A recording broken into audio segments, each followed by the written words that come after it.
नमस्कार साथियों, स्वागत है आप सबका पी-वाई-क्यू सीरीज में जिसमें हम आपके लिए एसएससी जीडी 2025 के एग्जाम के लिए पिछले वर्षों में पूछे गए प्रश्नों का संग्रह आपके लिए लेके आए हैं। और इसमें हमने 20 क्वेश्चन जीके के और 20 क्वेश्चन हिंदी के लिए हैं। और ये आपका जो सॉल्यूशन है 20 फरवरी 2024 का जो सेकंड शिफ्ट का आपका एग्जाम हुआ था उसका है, इसमें हम आपको टेस्ट के रूप में हल कराएंगे। तो आइए शुरू करते हैं आज का हमारा हिंदी का पार्ट स्टार्ट होता है। पहला क्वेश्चन आपका है, दिए गए वाक्य में रेखांकित शब्द के लिए सही वर्तनी आपको बतानी है। ठीक है, कौन सी सड़कें चौड़ी होनी चाहिए। ठीक है, तो क्या है, सड़कें चौड़ी नहीं होती, इसका राइट आंसर आपका होता है सड़कें होती हैं चौड़ी। ठीक है, एक आपका राइट आंसर हो जाएगा, सड़कें चौड़ी होनी चाहिए। नेक्स्ट क्वेश्चन देखिए, निम्नलिखित में से चार प्रकार विकल्पों में से उस विकल्प का चयन करें जो रिक्त स्थान के लिए सही पुल्लिंग वाला विकल्प हो। ठीक है, मैं किसी काम से बाहर जा रहा हूँ, को वापस आऊँगा, तो कल को वापस आऊँगा, परसों को, सोमवार को, 2 दिन बाद। ठीक है, तो इसमें आपका पुल्लिंग क्या आता है, सोमवार आपका, तो मैं सोमवार को वापस आऊँगा। तो राइट आंसर आपका 3 नंबर बिल्कुल बिल्कुल राइट है। नेक्स्ट क्वेश्चन, दिए गए शब्द का पर्यायवाची शब्द आपको बताना है। तो महिला का पर्यायवाची आपका क्या है, तो महिला, देखिए महिला या स्त्री एक ही बात होता, तो महिला का आपका स्त्री पर्यायवाची है। नेक्स्ट क्वेश्चन, निम्नलिखित प्रश्न में चार विकल्पों में से उस विकल्प का चयन करें जो कोष्टक के दिए गए शब्दों के विलोम शब्द का सही विकल्प है। किस प्रकार राम सीता की खोज में विरल वन के अंदर बढ़ते गए। ठीक है, तो विरल का इसमें आपको क्या बताना है, विलोम शब्द। तो ब्रह्म का आपका विलोम विलोम शब्द क्या होता है। ठीक है, विलोम का आपको बताना है, तो इसमें आपका जो है विरल का हो जाता है सघन। ठीक है, नेक्स्ट क्वेश्चन, निम्नलिखित प्रश्न में चार विकल्पों में से उस विकल्प का चयन करें जो रिक्त स्थान के लिए सही वाला विकल्प हो। तो ये आपको बताना है, योग के मनोरंजन भी किया जा सकता है तथा भटकते मन को भी किया जा सकता है। तो क्या, प्राप्ति, क्रांति, भ्रांति या शांति। ठीक है, तो भटकते मन को शांति भी प्राप्त की जा सकती है। राइट आंसर आपका एक वाला राइट होगा। नेक्स्ट क्वेश्चन, निम्नलिखित प्रश्न में दिए गए चार विकल्पों में से उस विकल्प का चयन करें जो दिए गए मुहावरे के अर्थ को सर्वश्रेष्ठ रूप में व्यक्त करता है। एक, उल्लू सीधा करना, उल्लू सीधी करने का आपको इसमें बताना है। ठीक है, तो उल्ला सीधू करना का जो अर्थ होता है वो होता है आपका स्वार्थ सिद्ध करना। ठीक है, राइट आंसर 3 नंबर बिल्कुल राइट है, स्वार्थ सिद्ध करना। नेक्स्ट क्वेश्चन, निम्नलिखित में दिए गए चार विकल्पों में से उस विकल्प का चयन करें जो दिए गए मुहावरे के अर्थ को स्पष्ट रूप से व्यक्त करता है। कौन बताता है, टिकना ना रहना, कहीं जगह ना, टिकना ना रहने का। ठीक है, टिकना रहने का आपको इसमें आपको जो राइट आंसर है वो आपका है कहीं जगह ना रहना। ठीक है, कहीं जगह ना रहना, पहला ही इसका राइट आंसर हो जाएगा। नेक्स्ट क्वेश्चन, निम्नलिखित में चार विकल्पों में से उस विकल्प का चयन करें जो क्वेश्चन में दिए गए शब्द का तद्भव रूप का सही विकल्प है। तद्भव का सही इसमें बताना है, सही तत्व बताना है। ठीक है, हमें सबकी अच्छाई देखनी चाहिए और उसके अवगुण नहीं। ठीक है, अवगुण का शुद्धतम रूप क्या है, तो अवगुण का होता है अवगुण। ठीक है, उसके अवगुण नहीं। नेक्स्ट क्वेश्चन, निम्नलिखित में से चार विकल्पों में से उस सही विकल्प का चयन कर जो वाक्यांशों के लिए एक शब्द का विकल्प हो जिसके हाथ में चक्र हो। ठीक है, तो जिसके हाथ में चक्र हो उसके लिए सही शब्द क्या होगा, तो उसके लिए आपका जो सही शब्द होगा वो होगा चक्रपाणी। ठीक है, नेक्स्ट क्वेश्चन, निम्नलिखित में से प्रश्न में चार विकल्पों में से उस विकल्प का चयन करें जो रिक्त स्थान के लिए सही शब्द वाला विकल्प हो। बाल श्रम को बच्चों के द्वारा किसी भी प्रकार के कार्य को करने के रूप में परिभाषित किया गया है। ठीक है, तो किस रूप में परिभाषित किया गया था, तो रोजगार के रूप में। ओके, नेक्स्ट क्वेश्चन, दिए गए वाक्य में रेखांकित शब्द का विलोम शब्द ज्ञात कीजिए। ढीलेपन से काम करना। ठीक है, ढीलेपन से इसका विलोमपन क्या है, ढीलेपन का हो जाएगा स्फूर्ति। ठीक है, नेक्स्ट क्वेश्चन, निम्नलिखित वाक्य में उस वाक्यांश को पहचानें जिसमें मात्राओं से संबंधित अशुद्धियां हैं। यदि कोई गलती नहीं है तो कोई गलती त्रुटि वाला का चयन करें। ठीक है, लोधी धन इसलिए इकट्ठा करता है जिससे कि उसमें किसी समय उसकी कमी ना हो, परंतु उसे उसकी कमी हमेशा बनी रहती है।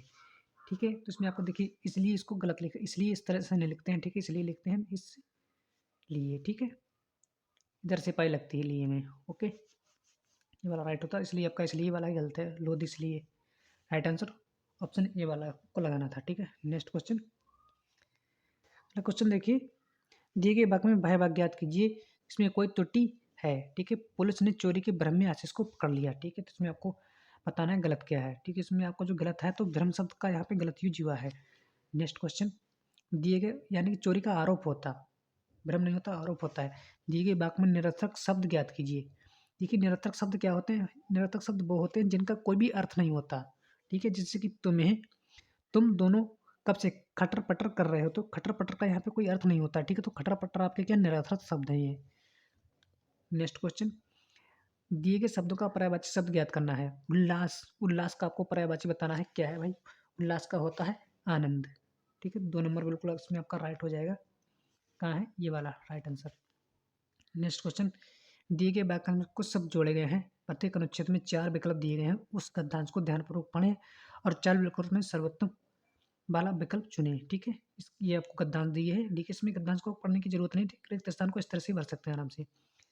क्या है? भारत त्योहारों का देश है, इसलिए यह प्रत्येक दिन त्योहार के रूप में जाता है, ठीक है? क्या दिखाया जाता है, बताया जाता है, मनाया जाता है, सुनाया जाता है, ठीक है? तो बनाया जाता है, ठीक है? 3 नंबर राइट होगा। नेक्स्ट क्वेश्चन, होली का त्योहार भारत के साथ-साथ Nepal, Bangladesh, America, Australia, Canada जैसे कई देशों में भी चित्रित है, विस्तृत है, पर्वतित है, प्रसिद्ध है। कई देशों में भी प्रसिद्ध है, ठीक है? Right answer 4 number. Next question, वर्तमान में जो धर्म अन्य धर्मों को मानने वाले लोग लोग भी इस त्योहार को बड़ी से मनाने वाले होते हैं। धर्मान से, सुनमान से, पहचान से, धूमधाम से, बड़ी धूमधाम से मनाते हैं, ठीक है? किस तरह से धूमधाम से मनाने वाले होते हैं। नेक्स्ट क्वेश्चन, चारों ओर रंग-बिरंगे फूल यहाँ से जीके का पार्ट स्टार्ट करते हैं। बसंत ऋतु लुटाती है, पत्ते, धूल, फूल या खुशियाँ। क्या लुटाती है? तो भाई खुशियाँ ही लुट बसंत ऋतु क्या लुटाती है? ठीक है, बसंत ऋतु आपकी लुटाती है खुशियाँ। 4 नंबर राइट। नेक्स्ट क्वेश्चन, इसलिए होली को का त्योहार भी मनाया जाता है। तो किसका त्योहार? पानी बर्बादी का या परमार्थ का, सौहार्द का, स्वार्थ का, ठीक है? तो किसका मनाते हैं? तो इसको हम मनाते हैं सौहार्द का त्योहार, ठीक है? फर्स्ट क्वेश्चन आपका है, स्वतंत्रता के बाद भारत के प्रथम प्रधानमंत्री जवाहरलाल नेहरू के डैश के प्रभाव में 1991 में अपनी पहली पंचवर्षीय योजना 5 ईयर प्लान लॉन्च की थी, ठीक है? तो किस प्रभाव में? पूंजीवादी में, ठीक है? अधिनियमवादी, पूंजीवादी, अराजकतावादी, समाजवादी, ठीक है? तो इसका आपका जो राइट आंसर है वो है समाजवादी, ठीक है? समाजवादी के प्रभाव में 1991 में उन्होंने अपनी पहली पंचवर्षीय योजना लॉन्च की थी। पंचवर्षीय योजना का यहाँ पे आया, तो देख लेते पंचवर्षीय योजना के उद्देश्य क्या थे, ठीक है? तो पंचवर्षीय योजना का सबसे पहला जो उद्देश्य था वो आपका था कि कृषि का विकास करना, और दूसरा आपका था आर्थिक विकास में राज्य की भूमि पर जोर देना। अगला उसका था एक निश्चित अर्थव्यवस्था स्थापित करना और बेरोजगारी और गरीबी को भी कम करना इसका उद्देश्य था। जीवन स्तर तथा सामाजिक कल्याण में सुधार करना इसका एक उद्देश्य था, और शिक्षा एवं स्वास्थ्य सुविधा में भी वृद्धि करना इसका और उद्देश्य था। और इसका उद्देश्य था संसाधनों का कुशलतापूर्वक आवंटित करना तथा आय असमानताओं को कम करना भी इसका बहुत महत्वपूर्ण उद्देश्य था। ओके, बढ़ते हैं नेक्स्ट क्वेश्चन की तरफ। अगला क्वेश्चन आपका था कि भारत में दूसरे chief of defence staff CDS के रूप में निम्नलिखित में से किसे नियुक्त किया गया था? ठीक है, तो आपके दूसरे चीफ ऑफ डिफेंस स्टाफ किसे नियुक्त किया गया था? तो इन्हें किया गया था लेफ्टिनेंट जनरल अनिल चौहान को, ठीक है? और पहले आपके कौन थे? पहले आपके थे बिपिन रावत, ठीक है, जो कि उत्तराखंड के थे, ठीक है? सीडीएस, प्रथम सीडीएस का बिपिन रावत और दूसरे आपके lieutenant general Anil Chauhan. Next question, supreme court के पूर्व न्यायाधीश को आंध्र प्रदेश के राज्यपाल के रूप में नियुक्त किया गया था। किस पूर्व न्यायाधीश को? तो क्या गया एस अब्दुल नजीर को पूर्व न्यायाधीश को उनको क्या है आंध्र प्रदेश के राज्यपाल के रूप में नियुक्त किया गया था। नेक्स्ट क्वेश्चन देखिए, संगीत नाटक अकादमी संगीत नृत्य नाटक के लिए भारत के राष्ट्रीय अकादमी पुरस्कार हैं और इन्हें 1952 में, ठीक है, डैश भारत सरकार के एक प्रस्ताव द्वारा बनाया गया था, जिसके पहले अध्यक्ष डॉक्टर पीवी राजमन्नार थे, ठीक है? तो किस मंत्रालय उसे किसकी भारत के सरकार के तहत, ठीक है? तो शिक्षा मंत्रालय के तहत उन्होंने मतलब पूछ रहा है कौन से मंत्रालय के तहत, ठीक है? तो शिक्षा मंत्रालय के तहत इस प्रस्ताव को जो था उसको बनाया गया था। ओके, किसको? संगीत नाटक अकादमी को, ठीक है? इसके बारे में विस्तार से थोड़ा जान लेते हैं। देखिए, संगीत नाटक अकादमी है जो भारत सरकार के शिक्षा मंत्रालय ने 31 मई 1952 को स्थापित किया गया था। इसका उद्घाटन जो था वो 28 जनवरी 1953 को भारत के पहले राष्ट्रपति डॉक्टर राजेंद्र प्रसाद ने किया था, तथा संगीत नाटक अकादमी के जो पहले अध्यक्ष थे वो थे पीवी राजमन्नार थे, ठीक है? नेक्स्ट क्वेश्चन, निम्नलिखित में से कौन सा भारतीय रिजर्व बैंक के कार्य हैं, ठीक है? तो भारतीय रिजर्व बैंक के आपको कार्य बताने हैं, ठीक है? देखो, सबसे पहले मुद्रा जारी करना और आखिरी कर्जकर्ता, ठीक है? तो भारतीय रिजर्व बैंक के कार्य हैं या नहीं, ये आपको बताना है, ठीक है? तो इसमें आप क्या होगा कि देखिए, कि मुद्रा जारी करना ये भी भारतीय रिजर्व बैंक का कार्य है, और आखिरी कर्जदाता ये भी भारतीय रिजर्व बैंक का कार्य है, ठीक है? तो इसमें क्या आपके दोनों राइट आंसर होंगे, ये आपको लगाना था 3 नंबर। नेक्स्ट क्वेश्चन, देखिए, भारतीय रिजर्व बैंक के बारे में भी हम थोड़ा जान लेते हैं क्या है। देखिए, भारतीय रिजर्व बैंक जो है वो भारत का केंद्रीय बैंक है, और इसकी स्थापना 1 अप्रैल 1935 को आरबीआई अधिनियम 1934 के तहत हुई थी। और भारतीय रिजर्व बैंक की प्रमुख कार्य के बारे में देख लेते हैं। भारतीय रिजर्व बैंक क्या कार्य है? बैंक के नोटों के निर्गमन को नियंत्रित करना और मौद्रिक और ऋण नीतियों को लागू करना तथा विदेशी मुद्रा का प्रबंधन करना, भुगतान और निपटान प्रणाली का नियमन करना। नेक्स्ट आपका भारतीय वित्तीय बाजारों के विकास में काम करना और बैंकों के रूप में भी काम करना किसका भारतीय रिजर्व बैंक का एक कार्य है। तथा विदेशी भंडार का संरक्षण करना और बैंकों पर्यावरण और विनिमय पर्यवेक्षण का विनिमय करना तथा आपातकालीन स्थिति में भी अन्य बैंकों को ऋण देना। ठीक है, बैंकिंग कंपनियों के निर्देशक मंडलों का अधिनिक्रमित भी करना इसका एक प्रमुख कार्य है। ठीक है, सभी कार्यों को उनको अच्छी तरह से नोट कर लेना, इनको याद कर लेना, कोई भी कार्य पूछा जा सकता है। 2 कार्य इसके और बच्चे हैं, कौन कौन से? बैंकिंग कंपनी के कार्यालयों, अधिकारियों और कर्मचारियों को हटाने की शक्ति भी रखना और सभी जीएसटी संग्रह को संबंधित सरकारी खाते में दर्ज करना भी इसका प्रमुख कार्य है। ओके, नेक्स्ट क्वेश्चन देखिए इसका है, पन्नालाल घोष निम्नलिखित में से किस वाद्य से प्रसिद्ध हैं? किस वाद्य यंत्र के लिए प्रसिद्ध है पन्नालाल घोष? तो ये जो प्रसिद्ध है वो है बांसुरी वादक के लिए। ठीक है, तो बांसुरी के लिए इन्होंने बहुत महत्वपूर्ण कार्य की। तो देख लेते हैं पन्नालाल घोष के बारे में महत्वपूर्ण जानकारी। ठीक, जो पंडित पन्नालाल घोष हैं बांसुरी वादक के लिए प्रसिद्ध थे। उन्होंने भारतीय शास्त्रीय बांसुरी का पायनियर भी कहा जाता था उनको। ठीक है, उनका जो मूल नाम था वो अमल ज्योति घोष था। ये अलाउद्दीन खान के शिष्य थे। इन्होंने भारतीय शास्त्रीय संगीत में बांसुरी को शामिल किया और इसे एक शैली में सम्मानित वादन के रूप में स्थापित किया। उन्होंने भारतीय रचनाओं के लिए प्रसिद्ध गहरी समृद्धि ध्वनि उत्पन्न करने वाली बांसुरी की भी लंबाई बढ़ाई थी। ठीक है, और ये 7 छिद्र वाली बांसुरी बजाने वाले पहले व्यक्ति भी थे। ठीक है, 7 छिद्र वाली बांसुरी जो उन्होंने बनाई थी, मानते हैं कि सबसे पहले व्यक्ति थे। नेक्स्ट क्वेश्चन, भारतीय संविधान ने को, ठीक है, डैश डैश यहाँ पे आपको बताना है, भारत के संविधान को अपनाया था। तो कब अपनाया? ठीक है, तो इसमें आपको बताना है कब अपनाया था। 26 जनवरी 1950 को, 26 नवंबर 1949 को या 15 अगस्त 1947 को। ठीक है, तो संविधान सभा ने जो अपनाया था संविधान को उससे बनाया था 26 नवंबर 1949 को। देखिए इसको विस्तार से जान लेते हैं।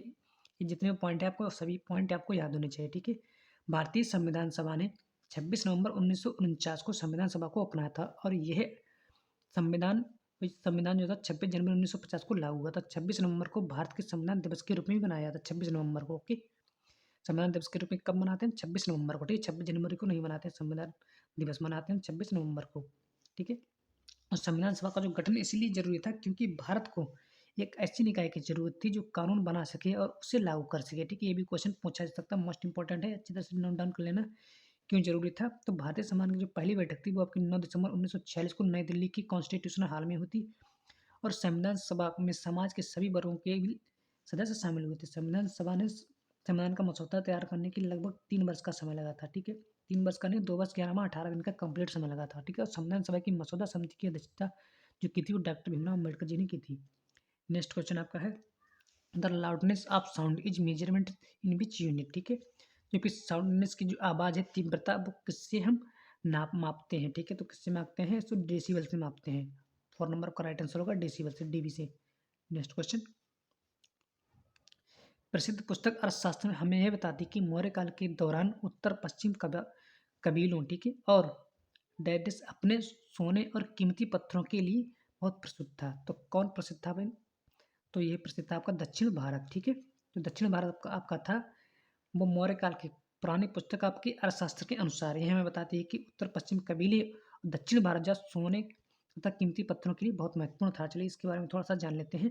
देखिए, जो प्रसिद्ध पुस्तक के अर्थशास्त्र के मुताबिक मौर्य काल जो था दक्षिण भारत अपने सोने और कीमती पत्थरों के लिए प्रसिद्ध था। वहीं उत्तर पश्चिम क्षेत्र अपने कंबलों के लिए भी प्रसिद्ध था।